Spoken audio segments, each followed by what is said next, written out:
Mheshimiwa Mwenyekiti, SGR ujio wake umesaidia sana. Imekuwa ni mbadala kwa watumiaji wa mabasi lakini pia wa ndege.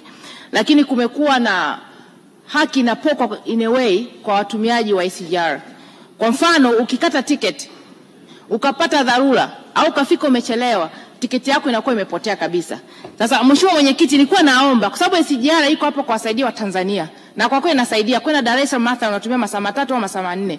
Kuwepo na flexibility, uongozi wako wa kiti sasa. Kuwepo na flexibility, iwapo Mtanzania huyu aliyekata tiketi amepata dharura, basi waweze kumbadilisha tiketi yake kwenda kwenye muda mwingine ambao anataka kusafiri, au ikitokea amepata dharura conjunction na kwa mfano Dar es Salaam amefika amechelewa, apigwe penalty, abadilishwe apewe tarehe nyingine aweze kusafiri, kwa kupoteza kabisa tiketi yako inapotea. Kwa hiyo naomba mwongozo wako. Haki ya mtumiaji wa chombo cha moto kiwepo SGR ni ipi? Hasa anapokata tiketi alafu ikitokea amepata dharura tiketi yake inakuwa imepotea.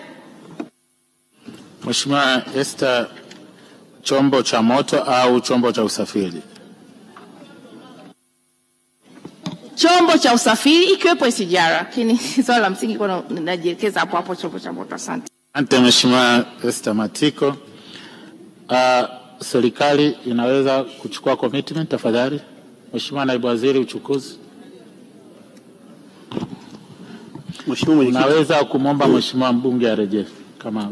Mheshimiwa Mwenyekiti, tumemsikia Mheshimiwa Matiko hoja aliyoitoa, na mimi niombe kiti chako tutoe commitment kwamba tunalichukua jambo hili tukalifanyie kazi. Asante. Hii kwa ni swala la mwongozo kwa kanuni ya 72 nadhani. Mheshimiwa Naibu Waziri, naomba mlifanyie kazi kwa sababu kimsingi linawaumiza wasafiri wengi sana. Wanalazimika kukata tiketi mara 2 au mara 3 kwa safari moja, na hii inawatia sana umaskini.